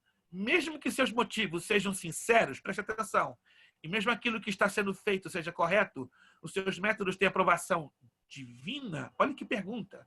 Por exemplo, você acha que se contenta em pregar a Cristo e esse crucificado, ou acha que é necessário utilizar métodos humanos mais modernos? Deixa essa pergunta no ar. Cada um receberá de Deus o louvor, obras pequenas serão o seu valor. Aí vem as coroas. Vou terminar aqui com as coroas. Eu acho que hoje não vai dar para eu entrar nas bodas. Eu creio que eu vou fazer a questão das bodas, porque vai ser bem mais curtinho. Eu não vou gastar nem 10 minutos na sexta-feira. Então, na sexta-feira, se o pastor Josias me permitir, então eu vou trabalhar na sexta-feira. Bodas, aí já vamos entrar já na tribulação descendo para a terra, né? Mas, por enquanto, vamos ficar de hoje a sexta no céu. Aí na sexta eu vou trabalhar melhor com as bodas, porque eu quero trabalhar bem com essa questão dos galardões. Coroas! Coroa da vida, coroa da justiça, coroa de glória, coroa incorruptível. Vamos lá então, entender isso aqui, tá? Essas 4 que na verdade são 5 coroas, tá? Aqui estão elas. Uau! Coroa incorruptível. Quem vai ganhar a coroa incorruptível? Eu e você, chegando lá no céu. Escute, eu e você, já chegando na presença de Cristo, já teremos a coroa do vencedor. Como é que eu sei disso? 1 Coríntios 9:25. A coroa incorruptível são para os vencedores. Ah, pastor, eu vou ganhar a coroa da vida lá no céu. Então você vai ter que morrer. Vai ter que ser mártir. Porque Apocalipse 2:10 diz que a coroa do mártir é a coroa da vida. Isto é, aqueles que têm sido mortos, assassinados por amor à obra do Senhor, aqueles cristãos que foram lançados às feras e aos gladiadores nas arenas romanas, e em toda a história da igreja, os tremendos assassinatos e perseguições dos cristãos por amor a Cristo, estes receberão a coroa da vida, que é a coroa do mártir. Mas a coroa de glória, eu também vou ganhar. Tenho ouvido pastores, eu vou ganhar a coroa de glória. Então você tem que trabalhar, ficar velhinho, trabalhar muito tempo para servir ao Senhor, porque a glória de glória será a coroa do ancião, para aquele que gastou muito tempo servindo ao Senhor. O Dr. Billy Graham faleceu há pouco tempo atrás, com 97 anos de idade, mais de 75 anos de ministério, e indireta e diretamente ele levou, segundo a biografia que ele dele há pouco tempo atrás pelo seu filho, ele levou mais de 400 milhões de almas aos pés de Cristo, de forma direta ou indireta. Este sim, com certeza, para a glória do Senhor, é candidato à coroa de glória, porque é a coroa do ancião. Ah, mas eu vou ganhar a coroa de justiça. Claro, A coroa de justiça para os que amam a sua vinda, segundo de Timóteo 4:8. Se você ama a vinda de Jesus, pode ter certeza. A coroa da justiça é minha, é sua. E por fim, pastor, eu vou ganhar a coroa de gozo. A coroa de gozo são para os ganhadores de almas. Opa! 1 Tessalonicenses 2, 19 e 20 nos ensina. Pastor, quantos vão ter? Alguns de nós teremos todas essas 5 coroas? Com certeza. Muitos receberão a incorruptível, porque será para todos que chegarem no céu. A da vida nem todos, serão apenas os mártires. A da glória os anciãos. A da justiça para os amantes da vinda de Jesus. Se você ama a vinda de Jesus, você é um candidato a receber essa justiça. E se você é um ganhador de almas, você é um candidato à coroa de gozo. E alguém me perguntou alguns dias atrás, pastor, se o senhor não receber nenhum galardão, o senhor vai ficar triste? Eu não. Eu já tive o galardão, que é a coroa do vencedor. Só de eu ter chegado lá em cima, para mim, é o maior de todos os galardões. Mas o senhor não tem nenhuma ambição espiritual? Tenho. Mas se eu chegar lá e todas as minhas obras forem queimadas pelo fogo, uma coisa eu tenho certeza, serei salvo. E eu, de tabela, já tenho a coroa do vencedor, a coroa incorruptível. Próxima sexta-feira estaremos estudando as bodas do Cordeiro, que eu decidi deixar para a sexta, porque é uma partezinha bem mais curta, não é? Porque não há muita informação da Bíblia sobre as bodas do Cordeiro, tá? Nós vamos falar sobre as bodas do Cordeiro, vamos recapitular sobre a parousia, epifaneia, né, e Apocalipse, ok? E vamos falar sobre as diferenças das duas fases, que hoje não tivemos muita oportunidade, mas vamos falar bem rapidinho, isso aqui em 10 minutos eu vou estar com vocês falando sobre isso, mas eu quero lembrar vocês, na sexta-feira, já estou entregando a palavra ao pastor Josias, sexta-feira você não pode perder, imperdível, 29 de maio, nós vamos falar da tribulação, governo pleno do anticristo, 7 selos, 7 trombetas, 7 taças da ira de Deus, batalha do Armagedão, regresso de Cristo em glória. Vai dar tudo isso na sexta-feira? Vamos ver. Se não der, a gente vai trabalhar da melhor maneira possível. Fique ligado. Sexta-feira vai ser imperdível. Hoje foi imperdível, ficou gravado aí no Facebook, mas sexta o negócio vai pegar fogo, vai esquentar nossos corações. Mas a minha alegria é que a grande maioria de todos nós estamos batalhando para não entrarmos na tribulação. 1 de Tessalonicenses 5:9 diz que Deus não nos destinou para a ira, mas para a salvação em Cristo Jesus, ok? Com a palavra, pastor Josias Aristis. Ele agora pega de volta a batuta e eu sigo o que ele pede.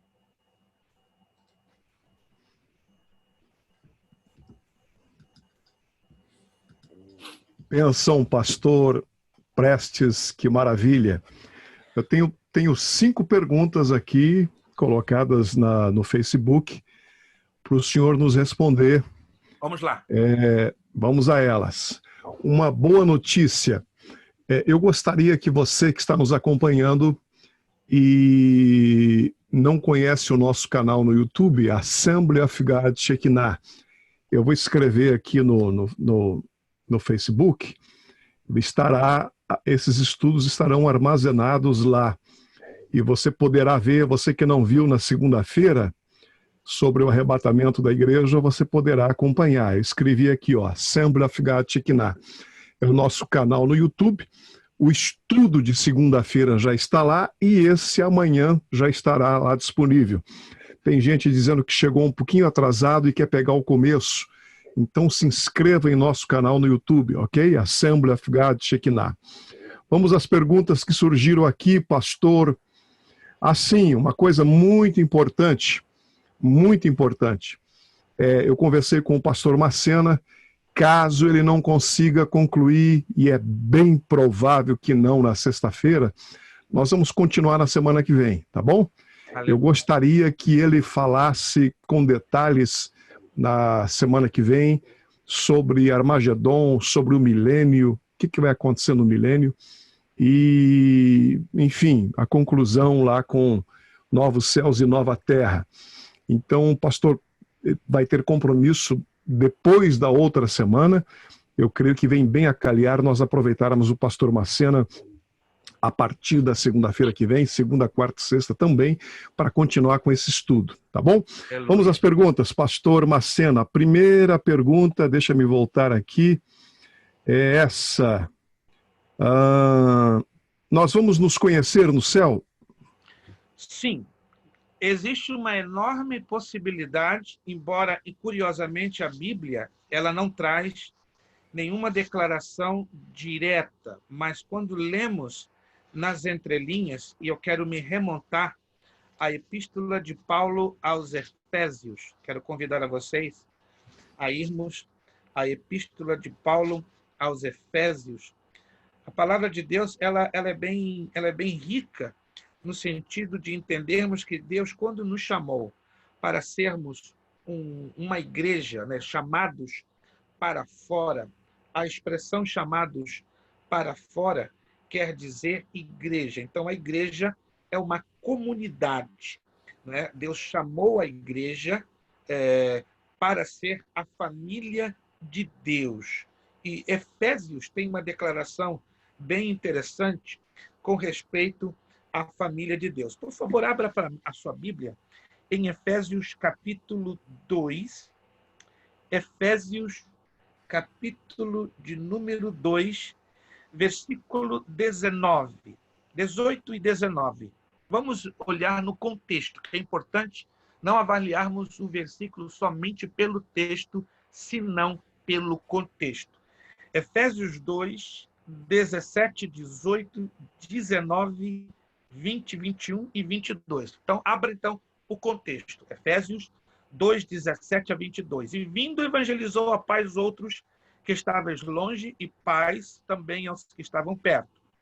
Por ele, ambos temos acesso ao Pai em um espírito. Presta atenção. Versículo 19. Assim, já não sois estrangeiros e peregrinos, mas concidadãos dos santos, sois da família de Deus. Agora, observe os detalhes dos versículos 20, 21 e 22. Edificados sobre o fundamento dos apóstolos e profetas, sendo ele mesmo, Cristo Jesus, a pedra angular, no qual todo edifício bem ajustado cresce para o santuário dedicado ao Senhor, no qual também vós juntamente estáis sendo edificados para a habitação de Deus no Espírito. O que isso quer dizer? Que nós somos chamados para sermos família de Deus, não apenas aqui na terra, mas esta família vai entrar também no céu. Ora, se na terra, como família, já conhecemos uns aos outros, é lógico, é óbvio que no céu também continuaremos a sermos esta família. Agora, observe que há uma diferença. Pelo fato que receberemos corpos glorificados, guarde isto, após o arrebatamento, vai cessar o sentido humano de procriação. O quê? Isso mesmo.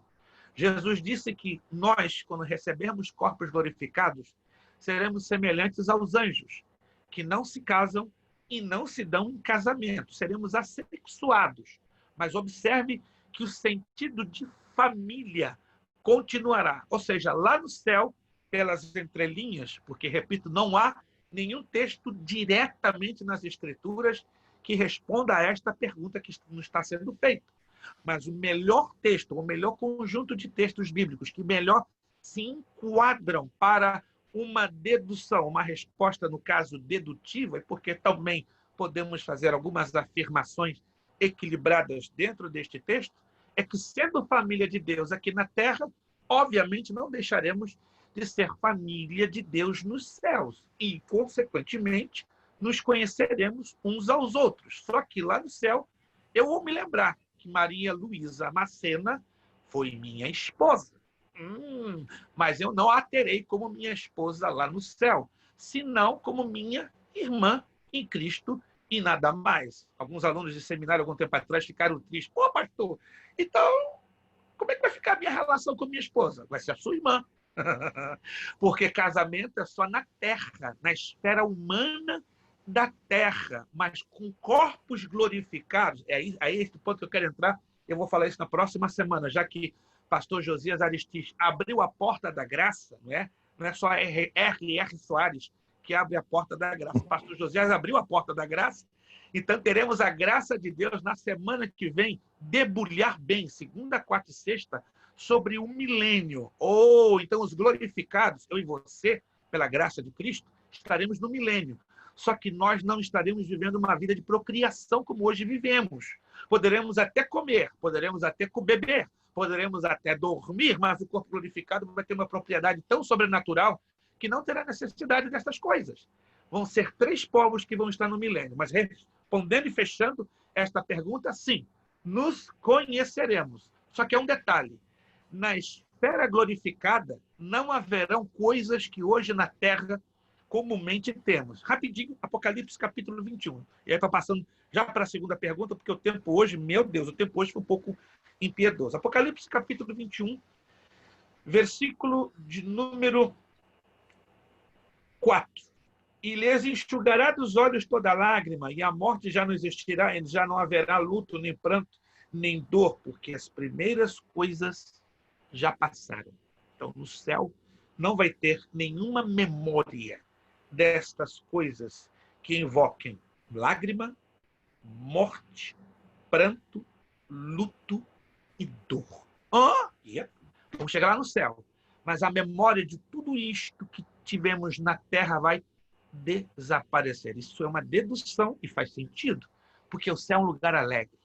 A presença de Cristo nos vai encher de tamanha alegria que não seria justo da parte de Deus chegarmos no céu e termos lembranças de coisas que nos machucaram, nos entristeceram, nos deixaram cabisbaixos aqui na terra. Conseguiram entender? Tá? Não há uma resposta diretamente bíblica, mas trabalhamos com o que nós chamamos em teologia de inferência bíblica. Muito obrigado, pastor Macena. Eu lembro do caso quando Jesus quis se revelar a Maria Madalena, quando ele quis ocultar a sua fisionomia, o seu jeito, a sua maneira. Ele ocultou, Maria não reconheceu, mas quando ele quis se revelar, Maria pôde reconhecer que era ele. E quando Jesus apareceu também entre os discípulos, depois da ressurreição, a Bíblia diz que não precisavam perguntar, porque todos sabiam que era o próprio Cristo que havia ressuscitado. Então, com certeza, iremos nos reconhecer no céu. Essa pergunta foi feita pela irmã Maria de Siqueira, nossa querida irmã Maria Siqueira, que é uma coluna em nossa igreja. Amém. Eu creio que ela fez essa pergunta porque o Senhor Jesus já levou o esposo dela, está ansiosa para chegar lá e dar um abraço nele. Com certeza, coisa boa. Deixa-me ver aqui. A Ana Bernardino pergunta: não seremos salvos pelas obras, mas podemos alcançar galardões através delas? O senhor já respondeu, mas o senhor pode dar uma pincelada sobre isso? Exatamente. As obras são consequência da nossa nova vida em Cristo. Em outras palavras, o salvo em Cristo, naturalmente, ele produz obras.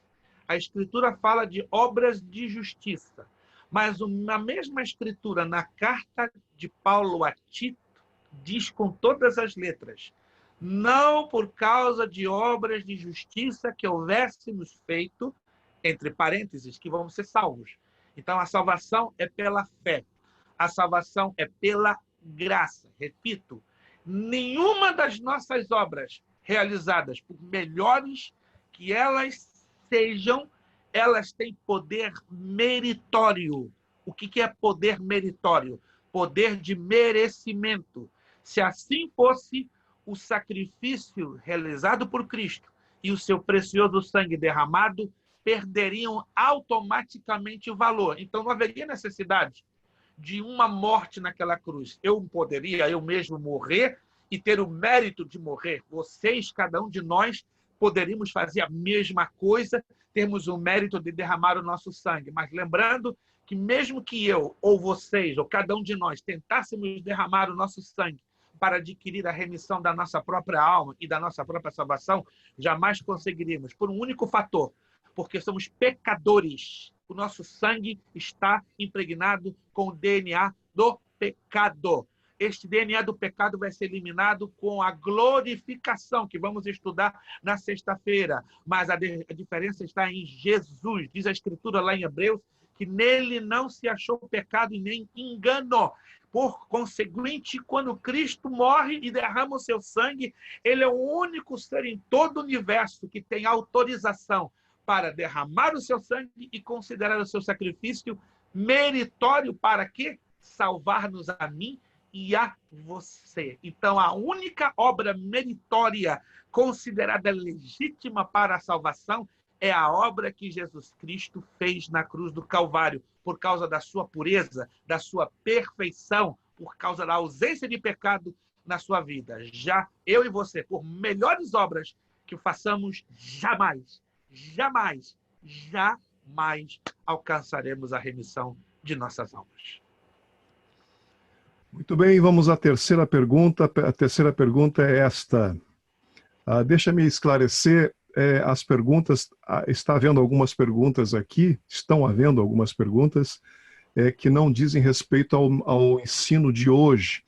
E algumas perguntas que estão sendo feitas, com certeza o pastor vai responder na sequência do ensinamento para todos nós, tá bom? Com certeza. Então, gostaria que vocês tivessem paciência. Por exemplo, o mundo vai acabar em fogo? A Márcia Cléucius perguntou. Semana que vem o pastor vai estar tocando nesse assunto. Não é o semana assunto... que vem, vai esquentar muito. Não é o assunto de hoje. Com certeza. A terceira pergunta, pastor. Uma vez que uns vão ser mais galardoados do que outro, haverá classes sociais no céu? Vamos trazer às Escrituras uma outra pergunta bem curiosa e bem interessante. Ao longo da minha vida, mais de 45 anos, eu tenho estudado, investigado dentro das Escrituras e, curiosamente, repito, curiosamente, não existe um texto claro, específico, que denote questão de classes. Só existe um texto, e eu quero que você anote, e esse texto nos chama muito a atenção. Na verdade, são dois. São dois textos que têm uma coligação contextual, ok? O primeiro texto está em 2 de Pedro, peço a gentileza que você abra a sua Bíblia, na segunda carta de Pedro, se não me engano, a primeira ou segunda, deixa eu ver aqui, é a primeira carta de Pedro, tá? Que nós fomos chamados, né, para ser nação eleita. Primeira carta de Pedro, capítulo 2, versículo 9. Acompanhe, por favor. Vós, porém, sois raça eleita, sacerdócio real, nação santa, povo de propriedade exclusiva de Deus, a fim de proclamardes as virtudes daquele que vos chamou das trevas para a sua maravilhosa luz. Anote os termos que este texto de 1 de Pedro 2,9 diz. Acompanhe comigo. Raça eleita, sacerdócio real, nação santa, povo adquirido de exclusividade de Deus. Então, são 4 níveis. Mas interessante, esses 4, na verdade, são 2. Como é que eu sei que são 2? Aí eu vou lá em Apocalipse, capítulo 1, versículo 6. E nos constituiu reino, sacerdotes para o seu Deus e Pai. A ele a glória e o domínio pelos séculos dos séculos. Aonde eu quero chegar com isso? Analisando texto e contexto de 1 de Pedro, capítulo 2, e de Apocalipse, capítulo 1, dá-nos a entender, repito, não há um texto direto sobre esta questão que é levantada, mas dá a entender que no governo do milênio vai haver uma linha de hierarquia na Terra. Sabemos disso. No milênio que vamos estudar na semana que vem, Deus Pai governa sobre Deus Filho. Deus Filho governa sobre a igreja sobre a nação de Israel e a nação de Israel sobre todas as nações do planeta Terra. Mas no que tange a participação da igreja, há uma ideia, há uma dedução, repito, aqui eu não estou afirmando nada, estou deduzindo em cima desses 2 textos que acabamos de falar, que a igreja terá duplo ofício. Alguns terão ofício de reis, administradores. Outros terão ofício de sacerdotes. O que é o sacerdote? É diferente do profeta.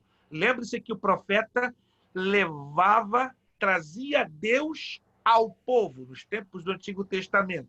E o sacerdote levava o povo a Deus. Então, como sacerdotes, que haverá no milênio, e a quem sabe a distribuição dos galardões é para, de alguma forma, categorizar as funções dos cristãos no milênio, faz um considerável sentido quando lemos, repito, o contexto e o texto de 1 de Pedro 2,9 e de Apocalipse 1,6. Isto é, haverá um grupo de cristãos que vai assumir o poder de reis. Reis, no grego, quer dizer administradores. E outra classe de cristãos que receberão a responsabilidade de sacerdotes. Isto é, levar o povo à presença de Deus.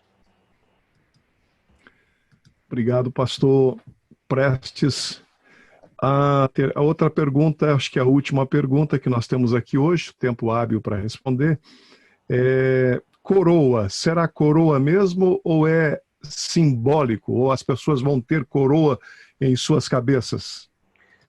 Ok, o texto grego, não é? Stéphanos, para coroa, porque existem duas palavras no grego que designam coroa, Stéphanos e diadema. Tá?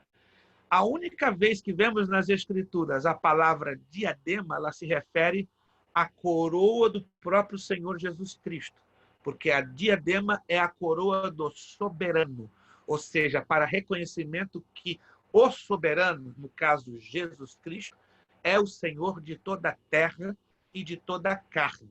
Já o Stéphanos, que é a coroa, ela vai indicar o quê? Algo que sobressaia a nível de governo, como acabamos de falar, e de sacerdócio. Se essa palavra Stéphanos ela será aplicada de forma literal com respeito à distribuição das coroas, saberemos somente e unicamente quando lá chegarmos. Repito, pela literalidade do termo grego Stéphanos, dá a entender que sim, poderiam ser coroas literais. Por que não?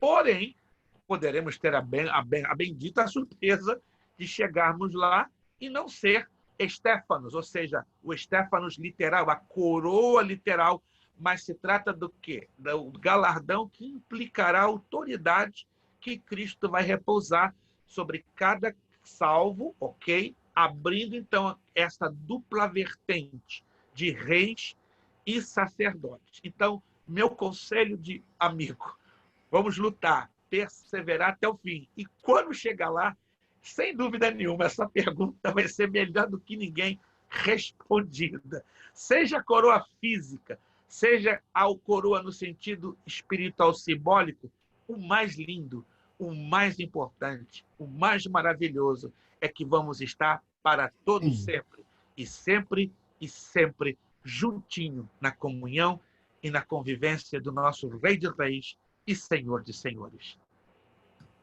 Bênção, bênção. Essa é uma grande resposta. Vamos estar lá, vamos orar, vamos nos esforçar para estarmos presentes e são coisas que estão por acontecer ainda. Ninguém pode afirmar categoricamente aquilo que a Bíblia não diz, né? A irmã Rose Martins, eu creio que a sua pergunta vai ser respondida na sexta-feira. Na sexta-feira ou na segunda-feira. Ela quer saber se quando o anticristo colocar o número da besta, se a igreja vai estar na terra ou não. Na sexta-feira, o pastor vai estar respondendo isso, porque estará totalmente ligado com o assunto da grande tribulação. Esta resposta, pastor Josias, vai dar pano para a bata de batismo. Pode acreditar. Vai dar pano para a bata de batismo. Bênção, bênção. Obrigado, pastor. Obrigado, pastor. Obrigado, pastor Prestes. Que noite linda. Aleluia. Nós convidamos você para sexta-feira. Você que não se inscreveu, se inscreva em nosso canal do YouTube, Assembly of God Shekinah.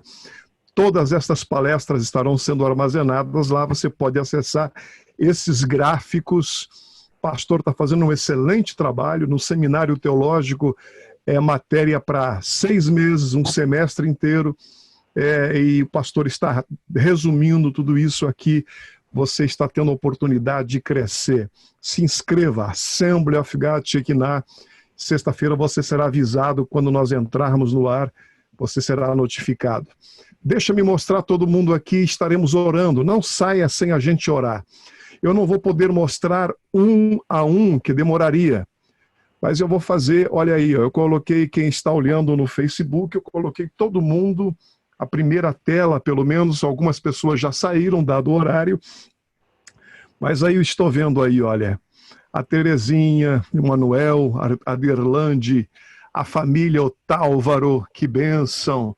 Estou vendo a Simone, estou vendo a Dalva, estou vendo o presbítero irmão Cosme, estou vendo o Dionísio e a Sandra, estou vendo o Alessandro, estou vendo a irmã Cleia, estou vendo, deixa-me ver, meu Deus, a irmã Marlene, estou vendo Marcos Hilário, seja muito bem-vindo, Marcos, estou vendo a Kelly, estou vendo a família Grabias, oh Jesus, estou vendo aqui, estou vendo gente nova, estou vendo, olha, até o pastor Esdras, ele não quis mostrar a cara, que só os bonitos mostraram, mas ele está participando conosco.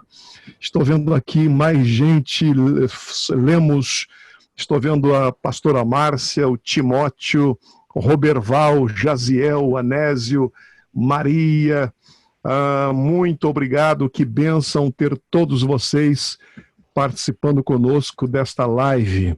Nós precisamos orar ao Senhor e vamos fazê-lo agora em o nome de Jesus, para nossa edificação espiritual. Vamos aproveitar e vamos orar ao Senhor em nome de Jesus. Que bom ter você aqui conosco. Muito obrigado pela sua presença. Que o Senhor abençoe sua vida com toda sorte de bênçãos. Pai, te damos graças, o privilégio de participarmos desta live, Senhor, e ser avivado em nós esse dia tão lindo que é o dia da tua vinda. Todos os méritos são de Cristo Jesus, nosso Senhor, e cabe a nós nos prepararmos como as virgens prudentes, comprando azeite, símbolo de comunhão, de intimidade com o Senhor. Ó Deus, ajude-nos a não sermos displicentes para a tua vinda, porque se o Senhor tivesse voltado há 1 ano atrás, nenhum de nós seríamos pego de surpresa.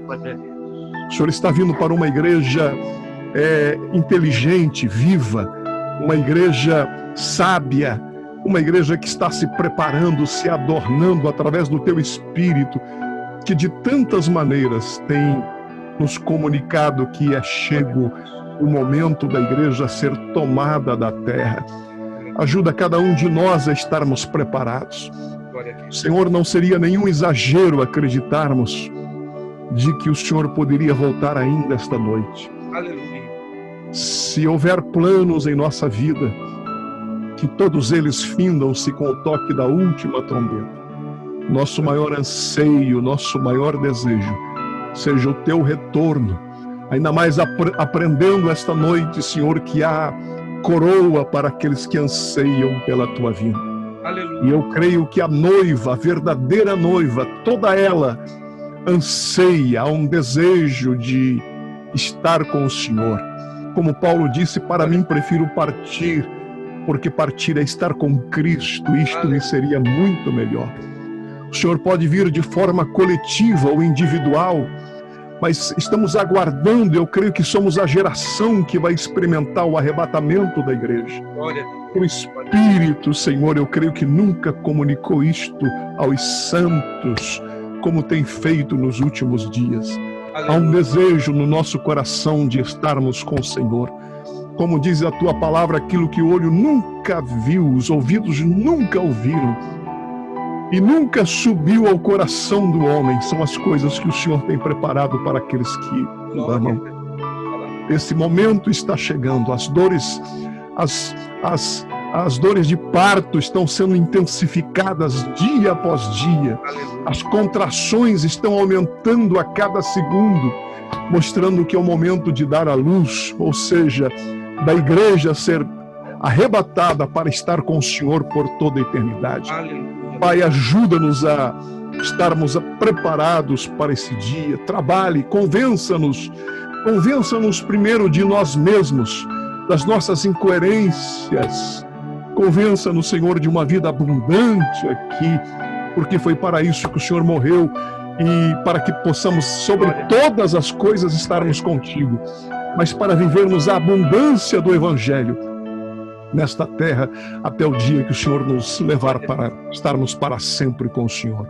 Obrigado por esse momento, por essa live. Guarda, pastor Prestes, e cada membro, cada congregado, cada pessoa que participou conosco desta live, seja de qualquer parte do mundo, os que estão vendo, os que verão, que sejam alcançados e despertados para a tua vinda.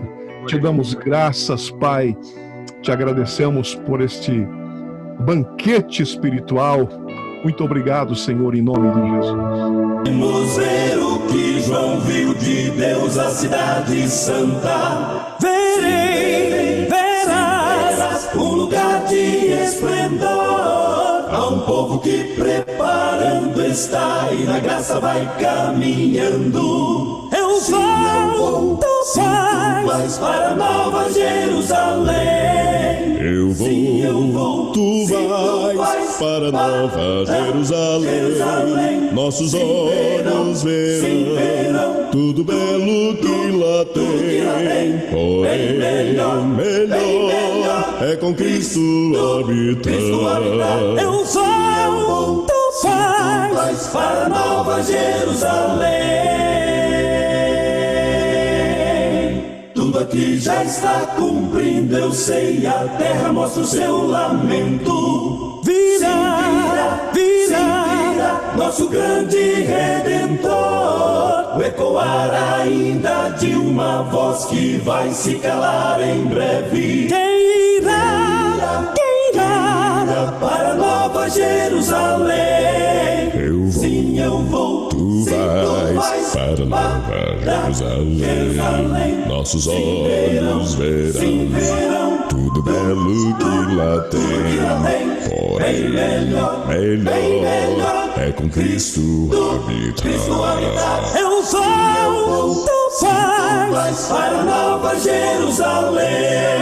Eu vou, tu vais para Nova Jerusalém. Nossos olhos verão tudo belo que lá tem. Porém, melhor é com Cristo habitar. Eu vou, tu vais. Eu vou, tu vais.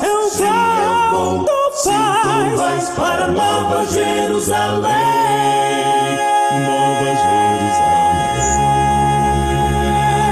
Aleluia! Glória a Deus.